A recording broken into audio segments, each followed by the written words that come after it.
এই পর্যায়ে আমাদের সাথে যুক্ত রয়েছেন খুলনা ৩ আসনের জামায়াতের ইসলামী মনোনীত প্রার্থী অধ্যাপক মাহফুজুর রহমান এবং খুলনা ২ আসনের ইসলামী আন্দোলন মনোনীত প্রার্থী মুফতি আমানুল্লাহ এবং খুলনা ৩ আসনের বাসদ মনোনীত প্রার্থী জনার্দন দত্ত। আপনাদের তিনজনকেই স্বাগত জানাচ্ছি। শুরুতেই মাহফুজুর রহমান, একটু আপনার কাছে আসতে চাই। একটু জামায়াত ইসলামের বিষয়ে জানতে চাই। জামায়াত ইসলামের প্রচারণা কেমন চলছে? সেখানে তো বিএনপি একটি প্রধান প্রতিদ্বন্দ্বী দল। একটু বলবেন যে আপনাদের প্রস্তুতি কিরকম? ধন্যবাদ ডিবিসি এবং এই পরিবারের সদস্যবৃন্দকে। আলহামদুলিল্লাহ, আমরা আচরণ বিধি মেনে আমাদের প্রচারণার কাজ আমরা পুরোদমে চালিয়ে যাচ্ছি এবং আমাদের সাড়াটা আলহামদুলিল্লাহ অনেক ভালো। আমরা আমাদের গ্রাসরুট লেভেলে সকলের কাছে ইতিমধ্যে যেতে সক্ষম হয়েছি। আমরা গণসংযোগ, লিফলেট বিলি, আমাদের মাইকিং এবং যেটা আচরণবিধি মেনে বিলবোর্ড দেওয়ার কথা সেটা আমরা দিয়েছি এবং আমাদের ফেস্টুন যেভাবে মারতে বলেছে আচরণবিধি রক্ষা করে আমরা সেটাও চালিয়ে যাচ্ছি। আপনার কি মনে হয় যে বিএনপির সাথে প্রতিদ্বন্দ্বিতা করে আপনারা এবার ভোটে জিততে পারবেন? শতভাগ ইনশাআল্লাহ জিতে যাব। আপনাদেরকে আসলে জনগণ কেন ভোট দেবে সেই বিষয়টি একটু বলবেন, যে মানে খুলনায় জামায়াতে ইসলামকে কেন ভোট দিবে? মানে অতীতে কোনো কার্যক্রম এমন কি জামায়াতে ইসলামী রয়েছে? যদিও অতীতে আমরা দেখেছি যে আওয়ামী সরকারের আমলে আপনারা আসলে কাজ করার সুযোগ পাননি, কিন্তু তারপরেও কেন ভোট দেবে আপনাদেরকে মানুষ, কি মনে হয়? ধন্যবাদ আপনাকে। আমরা নিষিদ্ধ ছিলাম না, আমরা প্রকাশ্যে কোনো কাজ করতে পারিনি। আমাদের ইন্টারনাল ওয়ার্ক, সমাজ কল্যাণমূলক কাজ সহ জনগণ থেকে আমরা বিচ্ছিন্ন ছিলাম না কখনো, প্রথম কথা।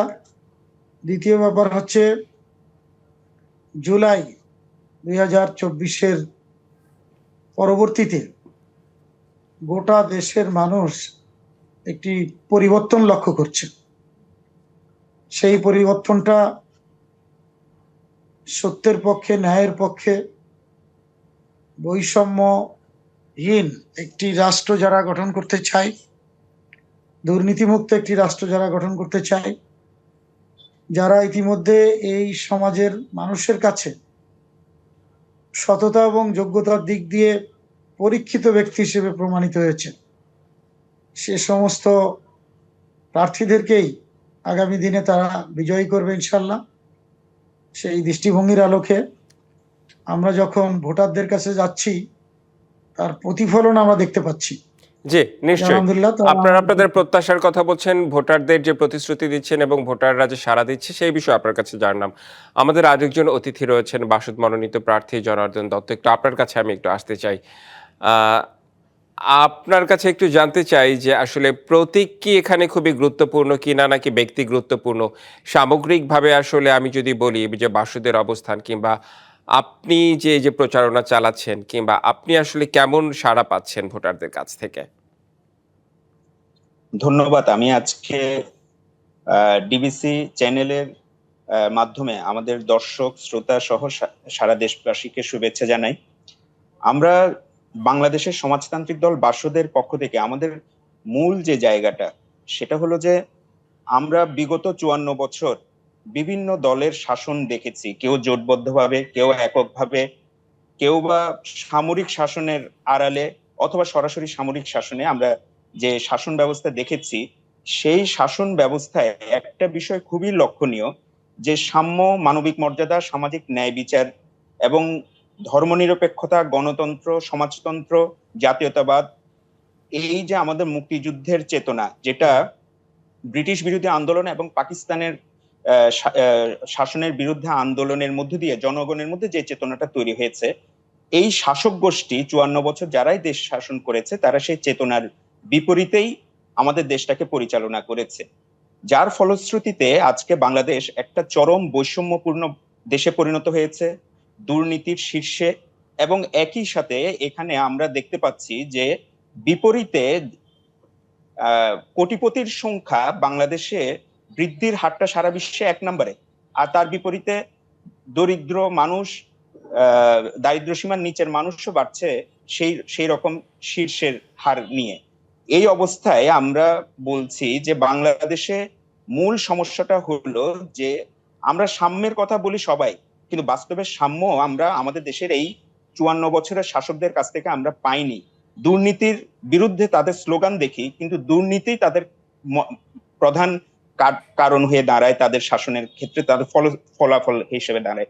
আমরা সেই জায়গা থেকে বাসদের পক্ষ থেকে বলছি যে যদি বাংলাদেশকে একটা প্রকৃত বৈষম্যহীন বাংলাদেশে পরিণত করতে চায়, তাহলে মুক্তিযুদ্ধের যে চেতনা, সেই চেতনা এবং 90-24-এর গণ অভ্যুত্থানের আকাঙ্ক্ষা সহ এই 54 বছরের বিভিন্ন সময়ে মানুষের যে আত্মদান, একটা সুষ্ঠু শাসন ব্যবস্থার জন্য, একটা গণতান্ত্রিক শাসনের জন্য, একটা দুর্নীতিমুক্ত শাসনের জন্য তাদের আকাঙ্ক্ষার বাস্তবায়ন করতে হবে। আর সেই বাস্তবায়ন করতে হলে অবশ্যই মুক্তিযুদ্ধের চেতনার, অসাম্প্রদায়িক বাংলাদেশ, সাম্যের বাংলাদেশের চেতনাকে আমাদের ধারণ করতে হবে। আমরা সেই আকাঙ্ক্ষা পোষণ করেই জনগণের কাছে যাচ্ছি এবং আমরা জনগণের কাছে খুব ভালোই সাড়া পাচ্ছি। এখানে ঠিক যে আমার প্রতিদ্বন্দ্বী যারা আছেন, আমি দেখতে পাচ্ছি তারা অনেক টাকার ব্যয় করছেন, তারা নির্বাচনে বিলবোর্ড বানাচ্ছেন যেখানে পিভিসিতে বা পচনশীল জিনিস দিয়ে বানানোর কথা, সেখানে আমরা অপচনশীল পিভিসি দিয়ে বিলবোর্ড বানাতে দেখছি। যেখানে 3টা মাইকে প্রচার করার কথা, সেখানে অনেক বেশি মাইক দিয়ে প্রচার দেখছি, কিন্তু সেই বিষয়ে নির্বাচন কমিশনের কোনো ভূমিকা আমরা দেখছি না। এটা প্রমাণ করে যে নির্বাচন কমিশন এবং সরকার আসলে এদেরকে আবার ঘুরিয়ে ফিরিয়ে এদেরকে ক্ষমতায় আনতে চায়। তার মানে আপনারা একটা দুর্নীতিমুক্ত দেশ দেখতে চান, সেই সাথে ৭১-এর চেতনা, ৯০-এর গণঅভ্যুত্থান এবং ২৪-এর যে গণঅভ্যুত্থানের আকাঙ্ক্ষা, সব মিলিয়ে একটি সুন্দর দেশ গড়ার অঙ্গীকার আপনারা করছেন। আপনাকে ধন্যবাদ। এবার আমাদের সঙ্গে যুক্ত হচ্ছেন ইসলামী আন্দোলনের মনোনীত প্রার্থী মুফতি আমানুল্লাহ। মুফতি আমানুল্লাহ, আপনাকে স্বাগত জানাচ্ছি। আপনার পাশে হাত পাখা দেখতে পাচ্ছি, গরম না ঠান্ডা কিনা বুঝতে পারছি না। আচ্ছা, আমি একটু ফান করছিলাম।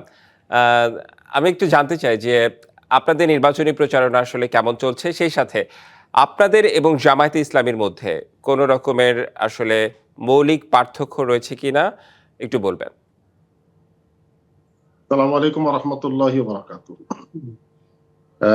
ভাই, আপনাকে ধন্যবাদ, পাশাপাশি ডিবিসি পরিবারকেও ধন্যবাদ। আপনাদের মাধ্যমে আমি দেশবাসী সহ আমার আসনের সোনাডাঙ্গা সদর থানার যে সমস্ত সম্মানিত ভোটার রয়েছেন তাদেরকে আমি অভিনন্দন জানাচ্ছি, স্বাগত জানাচ্ছি। ভাইয়া, আলহামদুলিল্লাহ আমরা নির্বাচনের তফসিল ঘোষণার পর থেকেই আমরা মাঠে ময়দানে রয়েছি। আমরা আমাদের দাওয়াতি কার্যক্রম, ভোটারদের কাছে কাছে, ডোর টু ডোর মানুষের কাছে যাওয়া, আমাদের যে প্রতিশ্রুতি রয়েছে এবং মানুষের যে আগ্রহ রয়েছে, তাদের যে আকাঙ্ক্ষা রয়েছে, আমরা মানুষের আকাঙ্ক্ষার কথা শুনছি এবং আমাদের যে প্রতিশ্রুতিগুলো রয়েছে আমরা মানুষের কাছে সেগুলো তুলে ধরছি। আলহামদুলিল্লাহ, মানুষ আমাদেরকে অত্যন্ত সাগ্রহে আমাদেরকে বরণ করছেন। মানুষের মধ্যে যথেষ্ট সাড়া, আগ্রহ এবং উদ্দীপনা দেখতে পাচ্ছি। তার মানে আপনারা সাড়া পাচ্ছেন। আমি একটু জানতে চাই যে জামায়াতে ইসলামী দল, আপনারাও ইসলামী দল, আসলে মানুষ কেন আপনাকে বেছে নেবে, একটু সংক্ষেপে একবারই বলবেন। ধন্যবাদ ভাইয়া, অত্যন্ত গুরুত্বপূর্ণ একটা পয়েন্ট আপনি বলেছেন। এটা অনেক লম্বা বিষয়, তারপরে সংক্ষেপে বলি। আমরা ক্লিয়ারলি একটা মেসেজ মানুষকে দিচ্ছি, সেটা হলো ইসলামী আন্দোলন আগাগোড়াই ইসলামের জন্য রাজনীতি করে, জনগণের জন্য করে, দেশের জন্য করে, মানবতার জন্য করে। জি, তার মানে আপনারা সবাই ইসলামের জন্য রাজনীতি করেন। মৌলিক কিছু পার্থক্য থাকতে পারে কিংবা বিভিন্ন দিকে। জি, আপনাদের 3জনকে অনেক অনেক ধন্যবাদ আজকে রোড টু পার্লামেন্টে যুক্ত হবার জন্য।